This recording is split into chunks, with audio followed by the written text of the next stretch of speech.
Hello to everyone joining us today for this webinar. My name is Jeff Rathke. I'm the president of the American Institute for Contemporary German Studies at Johns Hopkins University.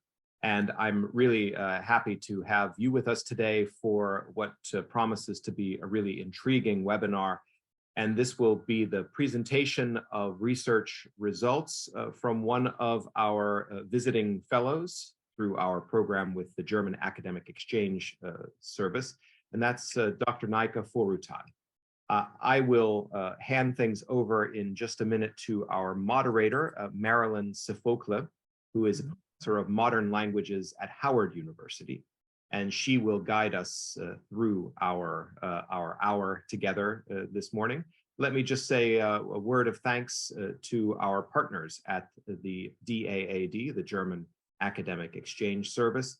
We have for decades had a cooperative partnership and hosted German and other scholars here at AICGS, and Dr. Naika Foroutan is just the most recent one of the 6 we've hosted this year.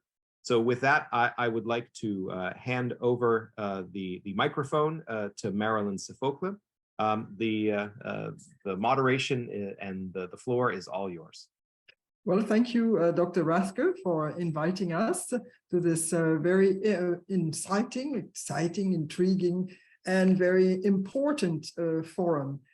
First, let me introduce Dr. Naika Foroutan. Dr. Naika Foroutan is currently a DAAD and the American Institute for Contemporary German Studies Fellow. Dr. Foroutan is a professor of integration research and social policy at the Institute of Social Studies at Humboldt University in Berlin. There, she is at the helm of the Berlin Institute on Integration and Migration Research. And at the national level, Dr. Foroutan also heads the German Center for Integration and Migration Research. And that center was commissioned by the German government to develop a long-term national discrimination and racism monitor, which is also known by its acronym as NADIRA. The work of NADIRA entails recording the extent as well as the causes and consequences of racism in Germany. And among her several publications, her most recent book, The Society of Others, published with co-author journalist Jana Hensel, is a dialogue about identity between identity politics between Dr. Naika Foroutan, West German with migration background, and Jana Hensel, an East German with no migration background. And in that dialogue, they come to the conclusion that identity politics, if I'm not mistaken, that's the conclusion, that identity politics can be used as a strategy to foster alliances for more participation in the society, in a society that is dominated by West Germans with non-migration background, and who, in their opinion, ought to engage in some sort of self-reflection in the new plural and diverse Germany. So today, Dr. Foroutan is presenting the latest data from the German Monitor. That data was published in a study titled Racist Realities: How Does Germany Deal with Racism? So the study was presented to the German ministries and was made public in May of 2022.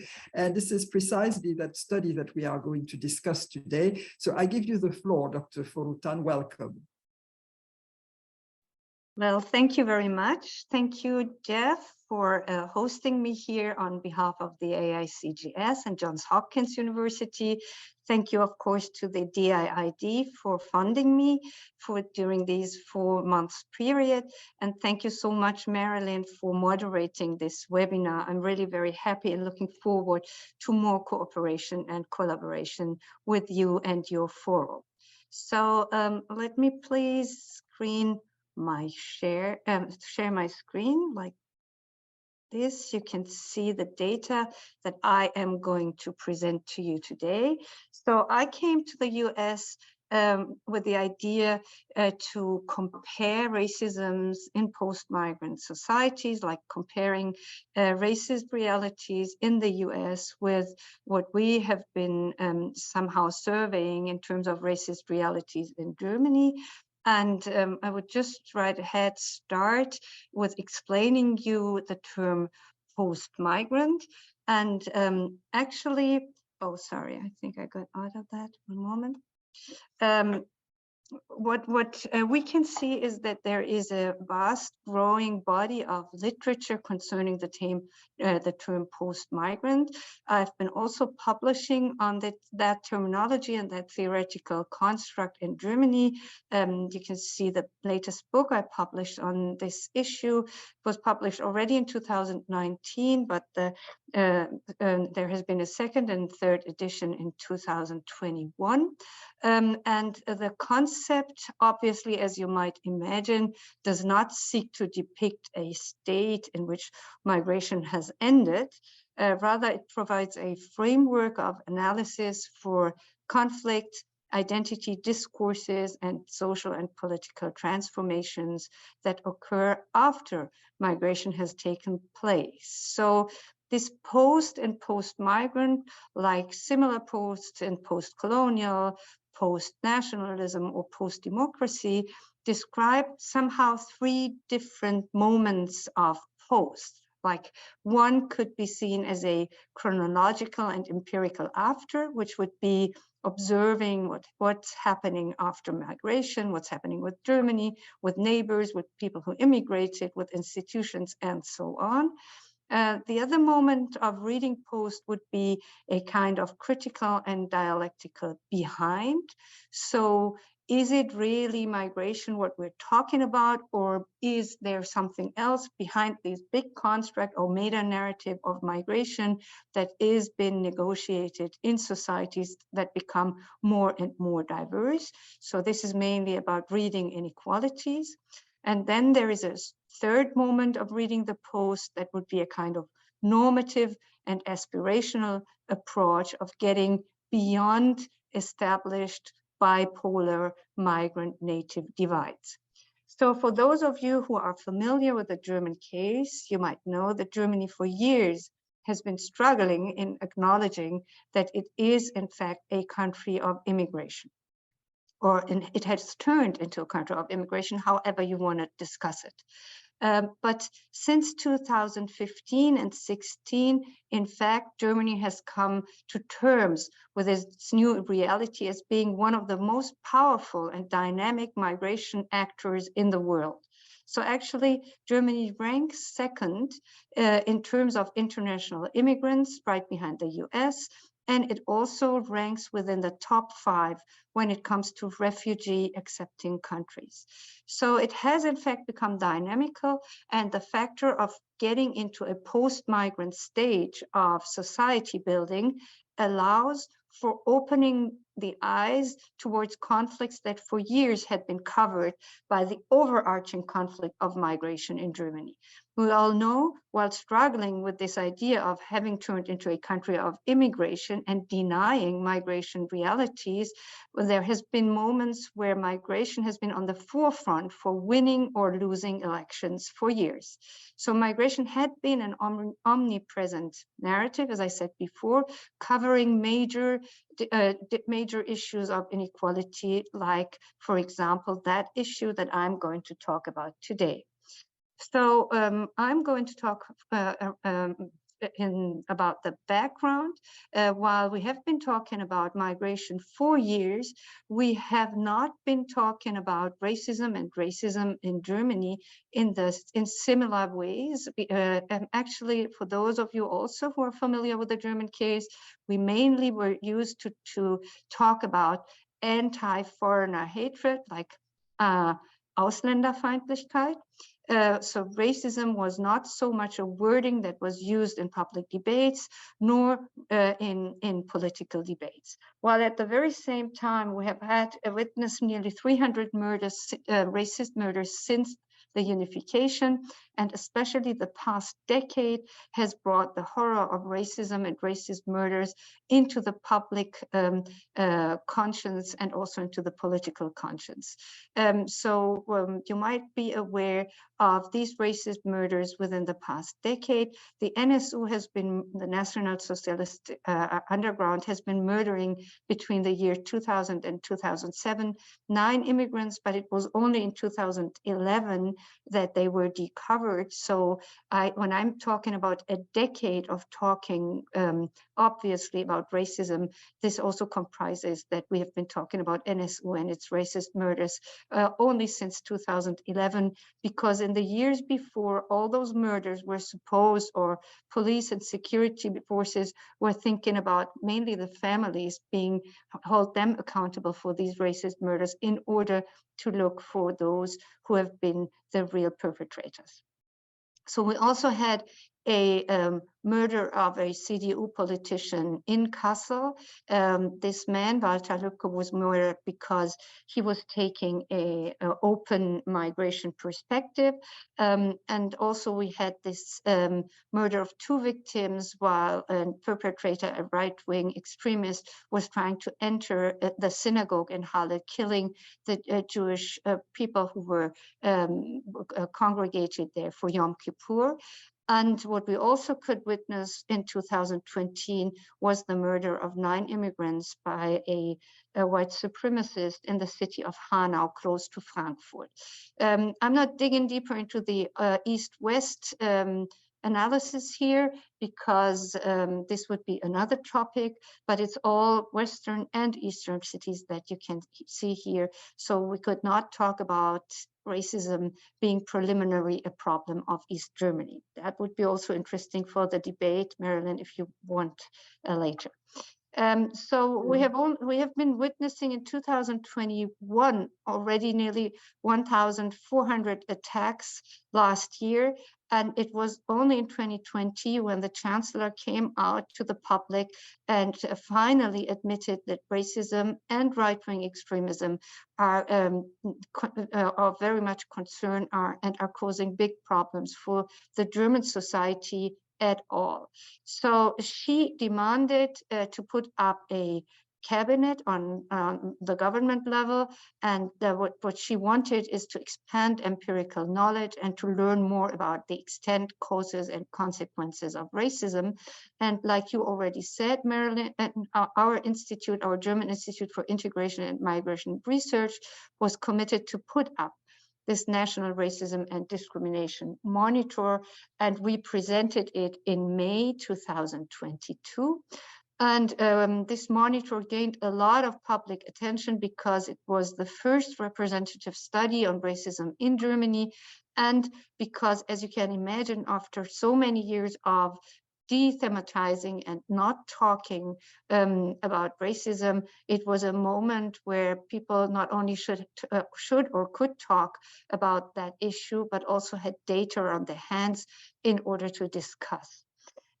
So the study is published and it is open source for anyone who is interested in the data. We're happy to have colleagues working with the data. We have an online access to that data. So whoever wants can write me an email afterward. We're happy to publish together. So the content of the report, and I just have to say, this was the first report. The second wave is now on. We're going to publish every year reports on experiences of racism in Germany. We're going to monitor how racial knowledge is changing or adapting or finding new narratives. We're also talking about perceptions of racism, because obviously you might acknowledge, if you want to put up a monitor that it has to cater to also the needs and specificities of Germany or of special countries, you have to understand what people understand by racism, how they define it, how they perceive it, how they defend or react towards racism. And we also wanted to know about anti-racist potentials.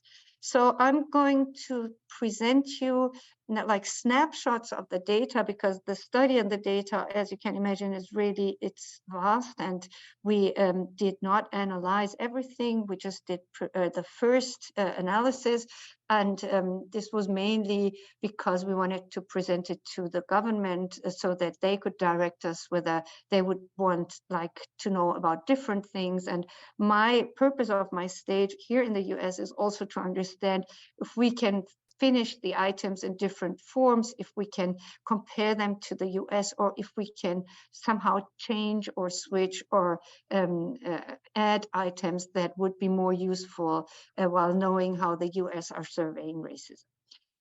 So just getting to start, we measured direct and indirect experiences of racism, and we could see, while 1/5 of society would say that they have been treated in a racist way or have experienced direct racism, it's nearly every second in society who would say that they know a person who has reported to have experienced racism, or that they themselves have witnessed a racist incident. So indirect racism is far higher than direct racism.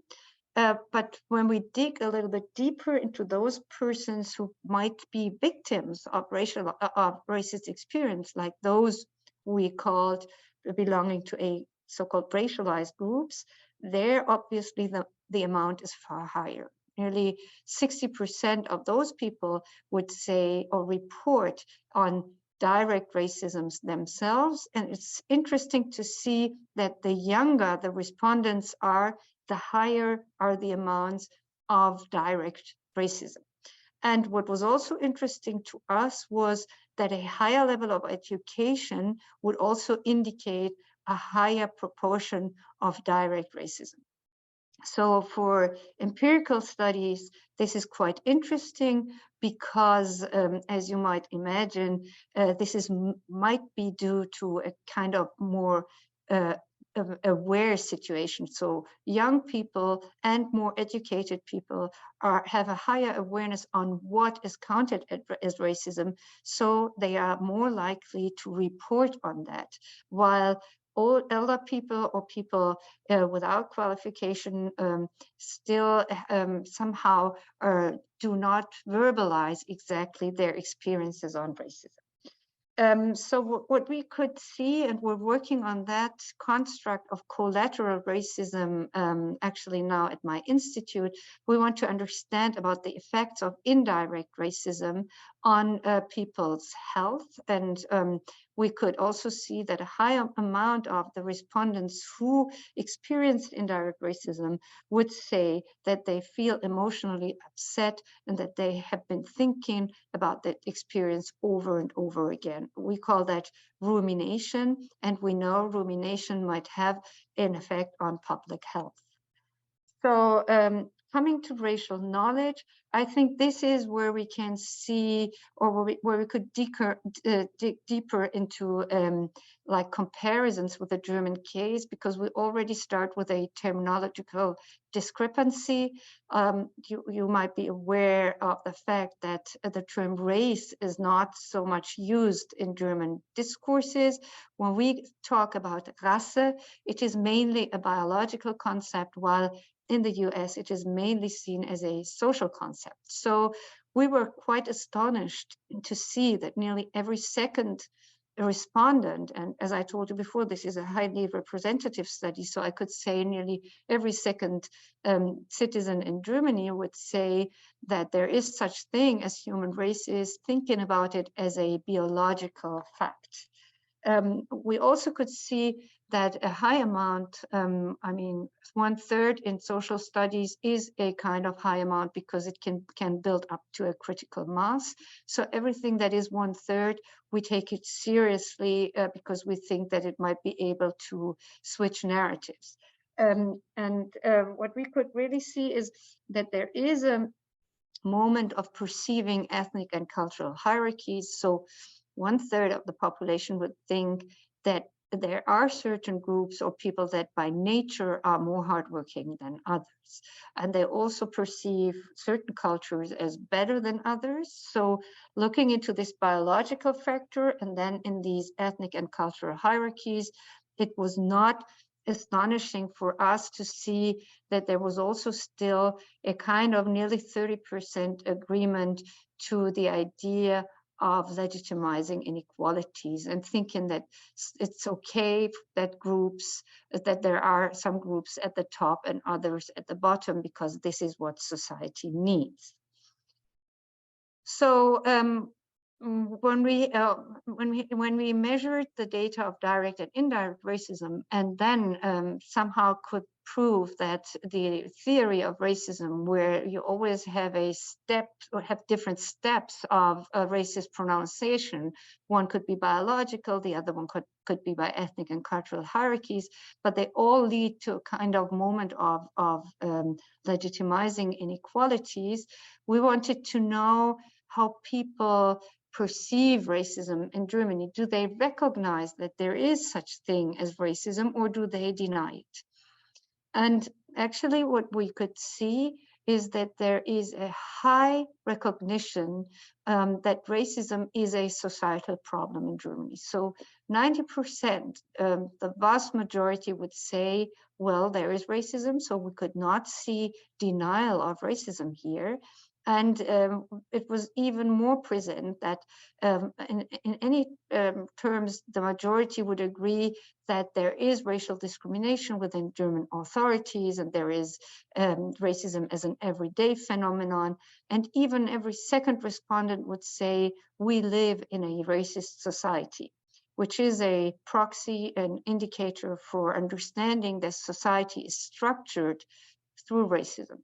Even 40% would agree that most people are sometimes racist. So this high level of recognition somehow surprised us, but led us to the idea to understand that for politicians, it is not possible to downplay racism any longer. So they could not just make it a minority issue. It is an issue of high concern for German majority.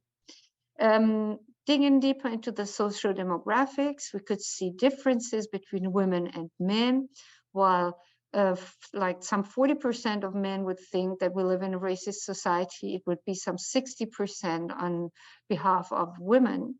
And we all know also in right-wing populism that there is a male-female difference in attitudes. I think this is interesting for further research. But what we also could prove, and I think this also would be interesting for further research, is that awareness of racism is not only perceived by those who experience it directly. There was actually no difference while looking into racialized groups and non-racialized groups in understanding the importance of racism in German society. We also could see that there is no such thing as an only naive understanding of racism, but that people also can feel and understand about subtle racisms in Germany. Coming to the 4th chapter and to the definition of racism, and if people understand also what situations they could call as racist, we did a survey experiment where we allowed for people to rate a situation as racist or as unfair. But what we could prove here is that when it comes to structural situation, let's say, for example, on the labor market or in the educational system, a really high amount of people would understand and claim that this situation should be called racist. While when it comes to the cultural sector, which is mainly a soft political sector, people would not acknowledge that in such a high amount, but still understand that a situation could be racist, like a comedian making cliche jokes about one of the 6 groups that we have measured. What we also could prove, and this was also interesting for us working on racial hierarchies, and maybe this could also be interesting for a comparison to the US case, that obviously the groups that are scaled in hierarchies are different in the US and in Germany. We could show with our data that racism is most commonly recognized in situations where Jewish or Black people are affected. Like those hypothetical situations that we had constructed as a manipulation in our items for the labor market and the education sector, for example, or housing, they were perceived as racist by 80% of the respondents when they affected Jewish or Black people, and only 70% would feel the same way when it would involve Muslims or Eastern Europeans. The category of Muslims is a highly contested category in Germany. We could rather be more compared to the situation in France than to the situation here in the US. Coming to my fifth chapter, we wanted to know, so if people are so aware about racism existing in structural terms and institutional and everyday terms, how would they react when we make these situations a little bit more concrete? What we could see is that there is still a moment of externalizing racism, like 60% would think racism is primarily within right-wing extremists, and even still more than 30% would say racism mainly occurs in the US. But besides the awareness that we could show in the slides before. We could also see that people react quite defensively when it comes to a more inclusive language. Like they would say it is, also to talk about history in different angles, in more inclusive angles. Like people would say it would be impolite that historical figures such as Martin Luther or Kant are now accused of racism. You can see it's every second person who would react somehow defensive to that, or more than 50% would think that today you are labeled a racist for every little thing. And they react also very harshly to correcting words, like it is nonsense that previously normal words should now be racist. Now, but what was most interesting for us was the idea or the fact that we could see that 45% of respondents would agree with the statement that accusation of racism and political correctness would restrict freedom of expression. And I think here are quite big similarities to the US course, where we can see a high and toxic debate on especially critical race theory. And I could also, as I've been here during the midterm elections, I could also see that this notion of culture wars is very much connected to also inclusive language and to the idea of decolonizing history. What we also could prove in this kind of reaction set that we measured was that racism was somehow downplayed, claiming that people who complain about racism are often too sensitive or are exaggerating. And this is also somehow an ambivalence towards the first data that I showed you, where I could prove that there is a high recognition on the one hand, but when it comes more into the personal realm, people react quite differently to the accusation of a racist situation. What is very interesting for us in the data, and we're going to work further on that, and I wonder whether you would say this is the same in the US, is that we could see that this kind of defensiveness is mainly seen in the middle of society. And when we say middle, we mean all kinds of middle, like middle-aged groups are more defensive about accusations of racism than older groups and younger groups. And that took quite high percentages, like between the age group of 45 to 54 years old and the oldest age group, 65 and older, there's nearly 10 percentage points of difference. While everybody would have imagined that it would be mainly the older group who would somehow deny or defend against racism, it's not. It's mainly men between 45 and 54 years old. And they are also middle in terms of their political position, and they are also middle in terms of their educational levels. So while among people with a higher education, interest qualification, it would be 55% who would react defensively against racism as an accusation in society. It would be 62% by those with an intermediate secondary school certificate. And what was really interesting to us is that within the lower secondary school leaving group, it would be the lowest numbers. So we could somehow prove with that data that it's mainly the middle class population who seem to react aversive, and it would not be correct to frame racism as a kind of blue collar phenomenon, which is very much done in politics, like to just say it's those people who don't have education or those who don't have positions in society that react racism. Well, we could not see that. Coming to my last chapter on anti-racist potentials, we could also prove that there are like two different reactions within those people who understand that there is such thing as racism.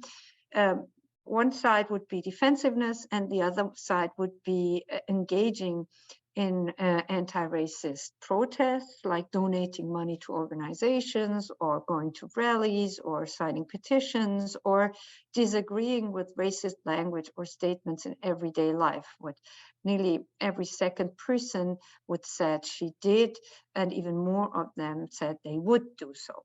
So there is a high potential for anti-racist action in Germany that builds up on the awareness of firstly acknowledging that there is such thing as racism and it is a problem for society. And what we are working on now, I already commented on that, is the idea of collateral racism. And we could see that within the groups that practiced or that experienced indirect racism, the anti-racist engagement is higher, even higher that within, even higher compared to those who have witnessed racism or who have experienced racism themselves. This is, I think, very interesting because it gives us a footage and it gives us data on learning a little bit more about possible alliances, anti-racist alliances in society. So I come to the conclusions, and then I open up some points for comparison with the US case. To conclude, our data could show that racism is widely experienced in Germany, and that many people face it in different ways, direct or indirect. That there is still a racial biologistic knowledge in some parts of society that also goes hand in hand with legitimization of inequalities. We could see that racism is a reality that is acknowledged by nearly the entire population. And we could also see that structural inequality is acknowledged as something that exists, and that it is mainly recognized when it is towards Jewish or Black persons, but maybe because there is also a higher educational awareness when it comes to racism towards Jewish people or Black people due to Holocaust education in Germany and starting colonial or decolonial education in schools. The reactions towards racism vary.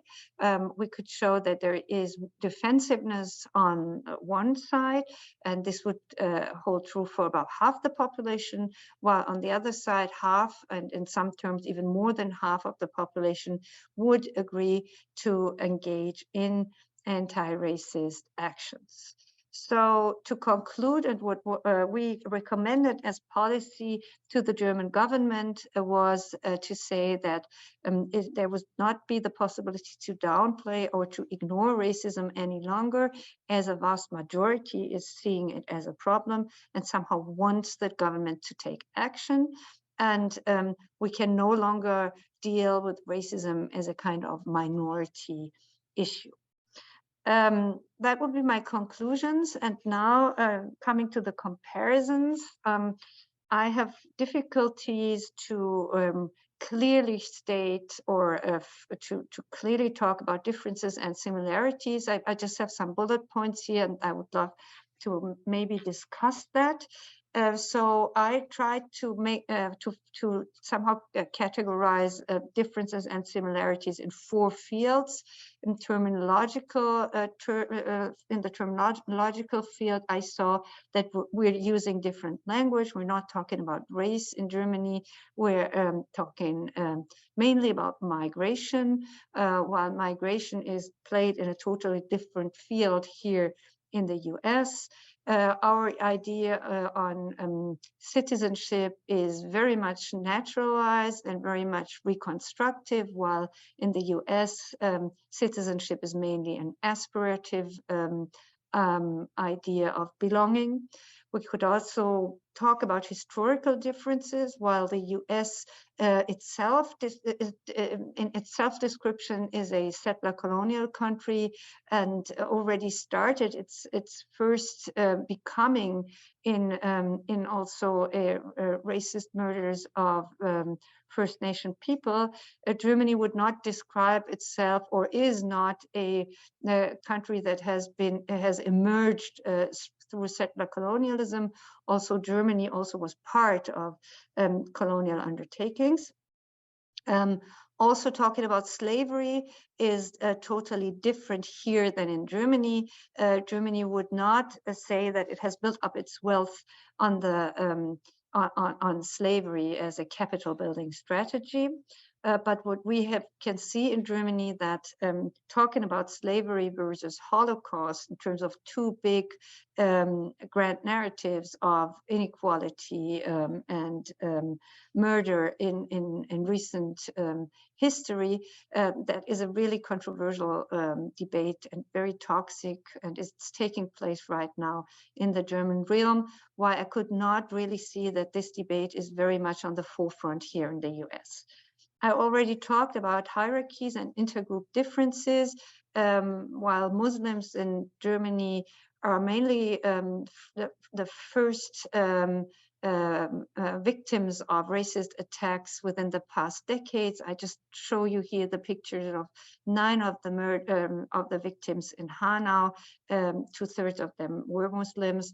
While we're talking about anti-Black racism is quite recently and quite new in Germany. We have seen a German Afro census, which also was describing racist attacks on Black people in Germany. And there is, since the murder of George Floyd and the uprising of Black Lives Matter also in Germany, there is a new moment of talking and somehow aligning these experiences of racism and tying them together. And I finish with structural differences. While there is a far higher knowledge production here in the US, and there is a kind of mainstreaming of awareness when it comes to racism, and there are established chairs and disciplines in nearly every university. We do not have not even 1 chair of racism research in Germany, and German research is mainly based on replicating US theory, and I think it's just only starting to think about it empirically and quantitatively, what we try to do with our data. Okay, I'll leave it by now, and I thank all of you for listening, and I stop sharing my screen, and I'm happy to discuss analogies and differences with you. Thank you for a very comprehensive study of racism in Germany. And what is very interesting about your study is that you encompass all the groups. There is a large body, as you said earlier, of research in the United States about racism. However, I would add that it tends to be a focus on silos. For example, there is a study on anti-Semitism, a study on racism against African Americans and against Latinos. So we tend to think of it a little bit in silos. Maybe it has to do also with the history of the United States. In your presentation, you mentioned that Germans are certainly aware of racism. You mentioned that approximately 90% of the Germans recognize that racism exists. However, it is perceived almost as normal. Can you elaborate a little bit on that? I mean, how could it, on one hand, be perceived as existing, but then as accepted as being part of everyday life, so to speak? And do you see also some sort of similarity in the United States in the quasi-acceptance of racism? Yeah, thank you very much. Actually, as this is a monitor, it is very interesting to see and to monitor, to measure whether we will have the same high amount of awareness when we go into the field the second time, because we actually surveyed right after the George Floyd big Black Lives Matter protests in Germany, and after the debates and discussions on Hanau. So we cannot say whether this was a moment in time where there was high awareness through public debates and media, and this is why people so highly responded to this issue, or whether this was only a short time moment. But still, it is also intriguing, and as you already pointed to, it's ambivalent to see that there is a high awareness on the one side, but when it comes to reaction, people hesitate, or nearly half of them would react defensively. Maybe I could compare that to the climate change issue. So if you would ask now, I'm quite sure that a high amount of people in the US and all over the world would say, well, yes, 90%, I suppose, even would say there is such thing as climate change.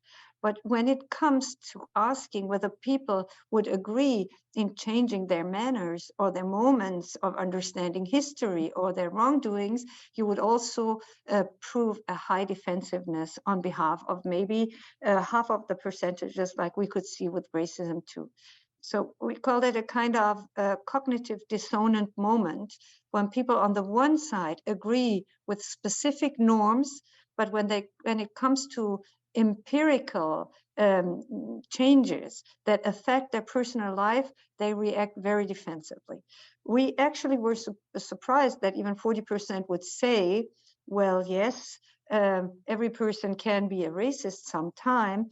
I think we should dig deeper and then see what people would say. Could you also be a racist? If then they would deny it or say, racists, that's always the others. It's not me.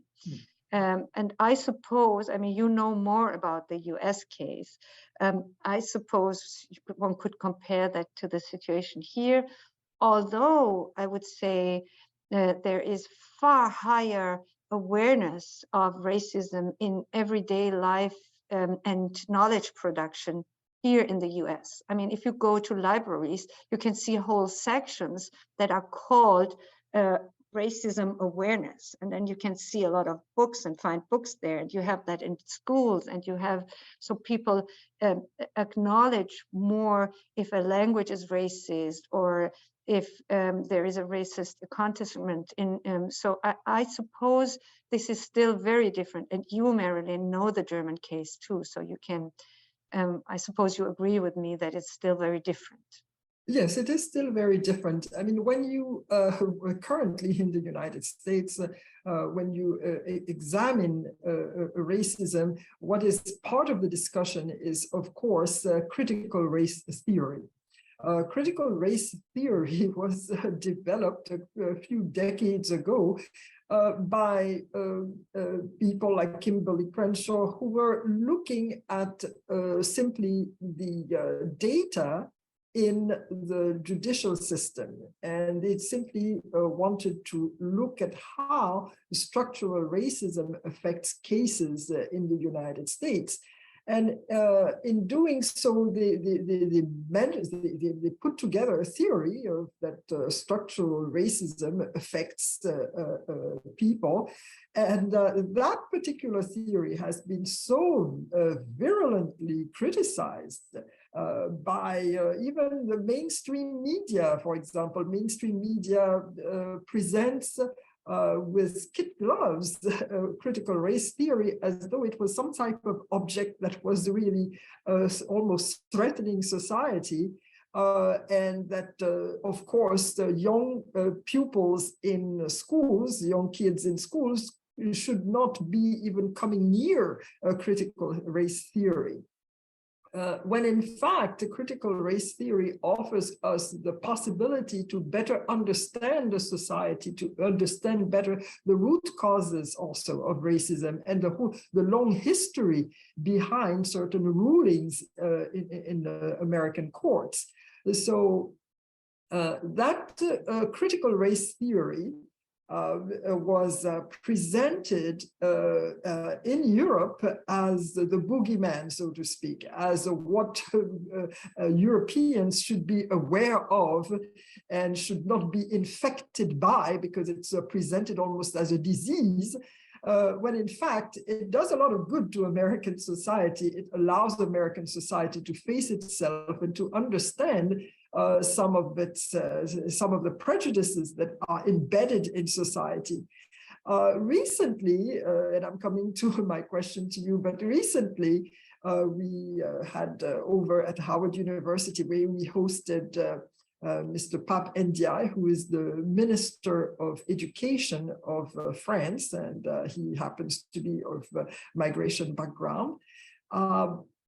One of the questions that came out in the discussion was the perception of critical race theory in France. And critical race theory is perceived in France, from what I have noticed in debates on television, on French television, as also as this sort of boogeyman, as this theory that comes from out of leftist universities in the United States.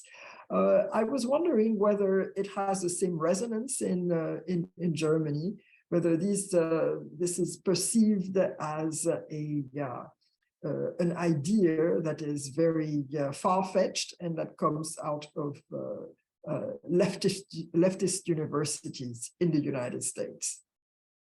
Actually, yes, and it is exactly like you said. Like, I mean, I in these 4 months that I've been here, I was able to see how harsh the reactions towards critical race theory were, especially connected to the notion of culture wars and wokeness.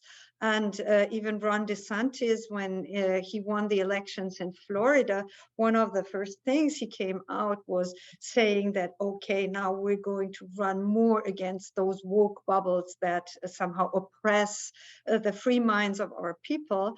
And what we can see that there is a quite number of best-selling books now in Germany, exactly putting or thinking about the idea that there is a kind of ideology coming through the US, infiltrating free minds in Germany and not allowing for German people to think open-mindedly or to talk the way they would like to talk.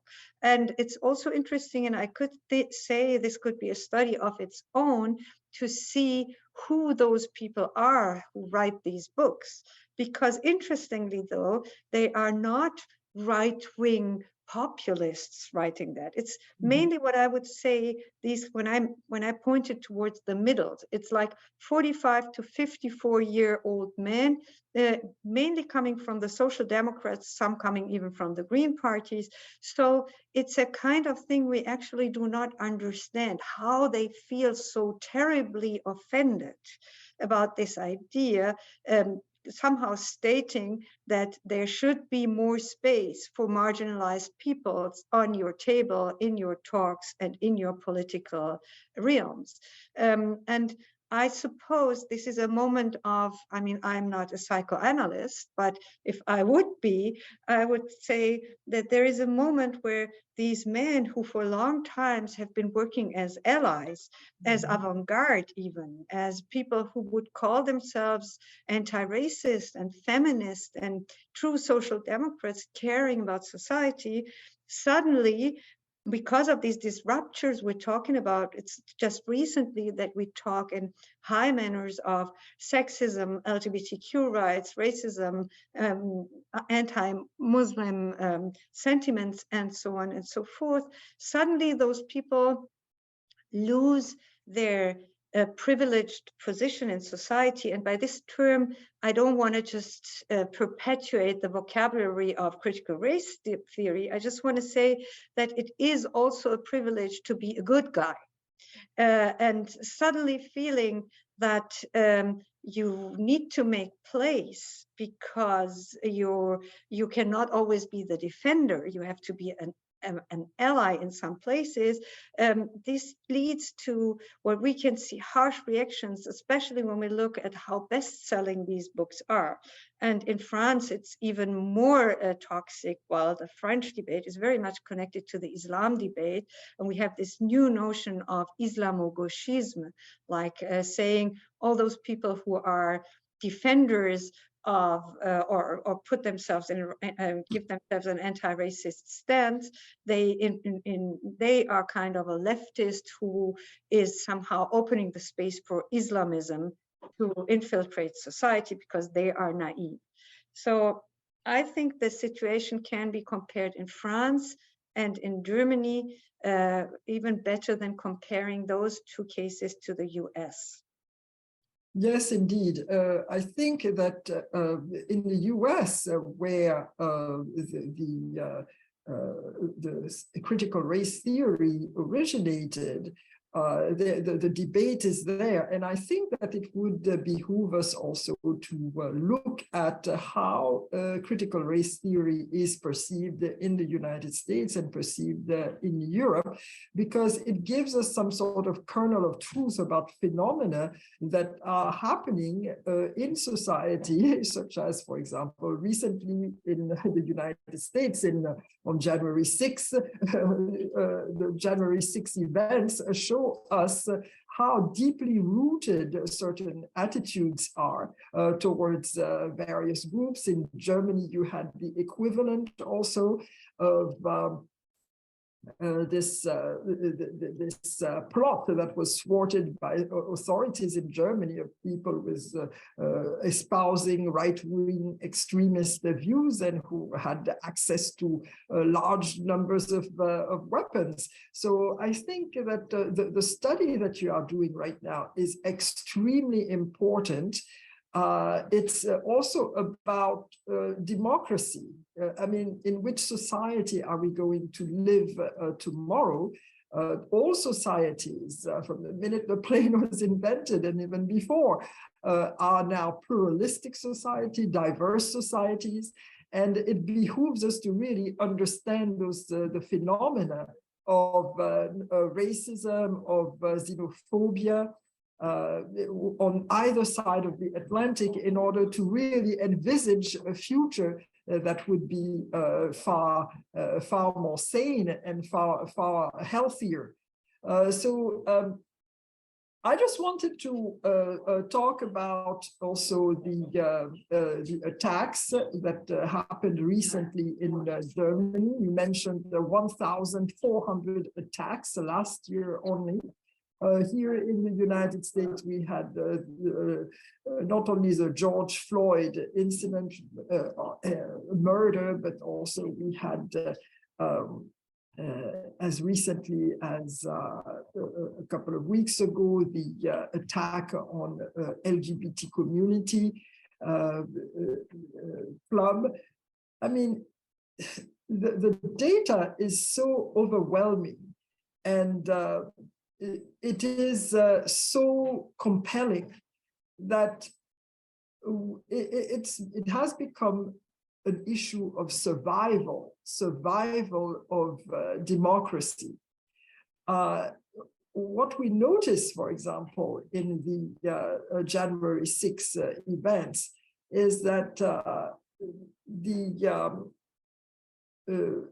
some of the paraphernalia, whether you are talking about the swastika, whether you are talking about, all that was present. So there is some sort of a convening of the mind, if you will, on either side of the Atlantic.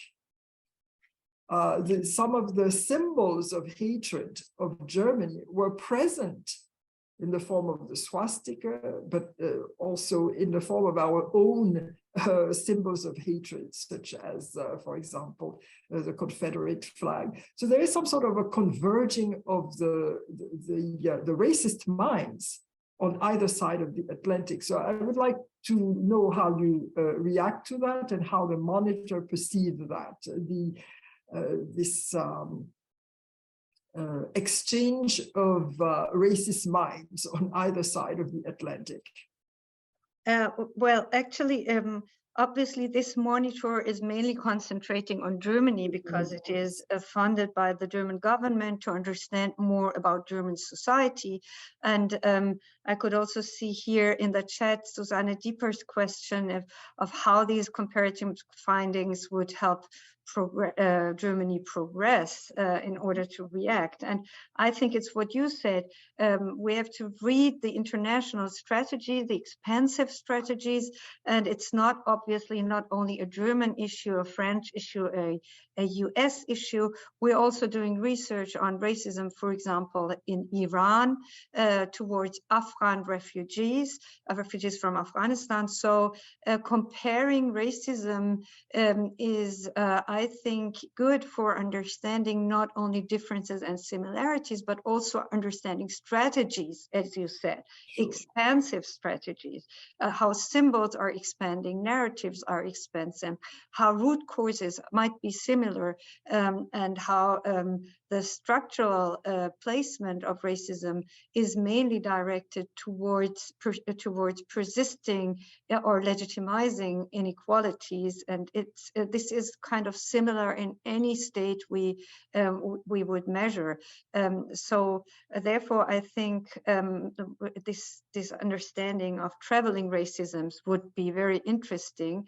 You also mentioned the idea of understanding racism as specific issues. Is it racism toward Jewish people, racism towards Hispanics, towards Muslims, or is it an overarching construct that is similar to everything? We have big debates in Germany on if we could call it racism towards Jews, or if we would call it anti-Semitism, which would incorporate an analytical difference, of course. I think we will not have time in this webinar to discuss that, but obviously this is something which is discussed broadly in academia right now to understand specificities, while at the other side, understanding structural roots that are similar. And what Eckhart is asking here also, if there is a difference in treating people, like he would say American races have nothing against other races. Other races, yes. Yeah, I actually don't know about that, so I believe what he's writing. But I would maybe end by saying, well, yes, German racists for the most part do not want the others to be in Germany, but this situation is changing very much because Germany is deeply seeking for others to come. We have a huge migration shortage at the moment, and we're running out of people who do the daily work. So people are going to be confronted with a double rising amount of immigrants throughout the next decade, and actually they have to learn to deal with it. And we are going to monitor that with our data. And we're not only monitoring that to say, look how racist German society is, but mainly to understand how we can improve, how we can somehow intelligently put up policies and like make it part of the education sector, make it part of day-to-day encounters, and so on and so forth. So this will be the work of the monitor within the next years. Yes, to Eckert's question again, he says that from his experience, most American racists have nothing against other races being there, as long as they know their place, quote unquote, with significant change when it comes to recent immigrants. And that German racists, on the other hand, they, for the most part, do not want the others to be in Germany and see them as recent arrivals. So would this have an effect on how one should deal with racism in the two countries? I beg to differ with Eckert, because when you look at the case of African Americans, it is very blatant that it is not the case, that African Americans were is the only group that came to the United States in bondage, and even with in waves of immigrants from Europe came to the United States, and each wave kind of pushed the African American group back by embracing whiteness. In other words, at the beginning, the Italians, for example, when they migrated at the turn of the century, were not accepted.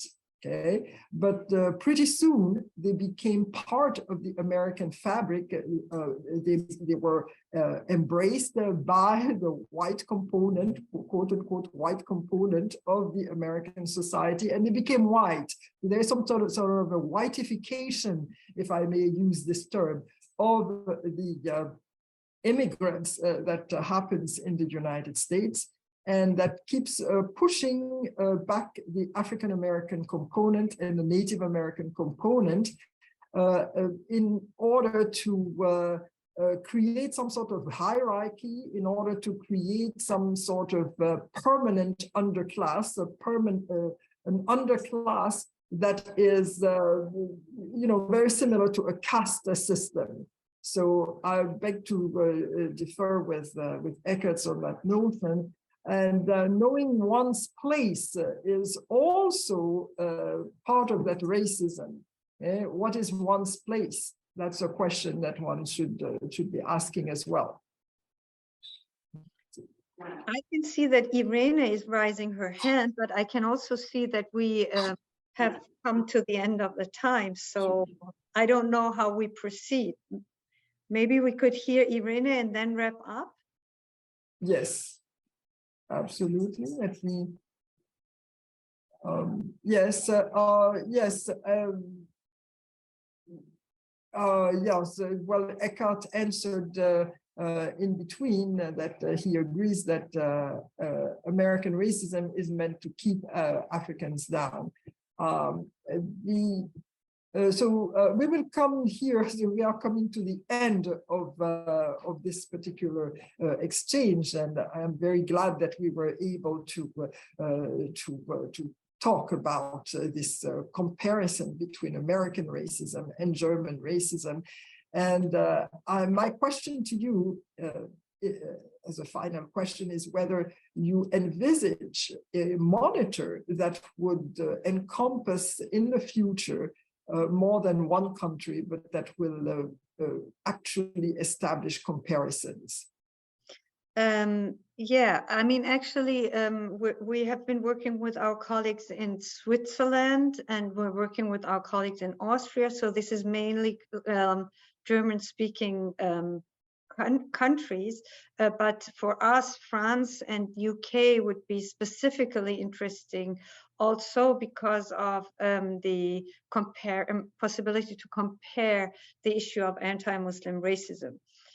So this is something the government also must push for on the scientific level. We are already seeking ties and putting up ties for comparing item analysis and somehow trying to make it a European monitor.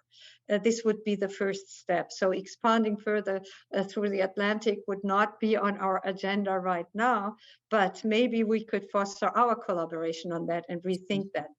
That would be a good possibility. So I'm sorry, Irene, I just learned that you must type your question in the chat. So maybe you could write me or Marilyn and we could discuss that further on, because we have reached, I think, the end of our webinar time now. Well, thank you very much for a very productive and interesting discussion. And the scientific way in which you present your data is quite novel for this particular topic. And it's particularly in the European setting. And we thank you for your time, and we thank you for your research, which is extremely valuable. Thank you so much, dear Marilyn. Hope to see you soon in present again. Bye. Bye. Bye-bye.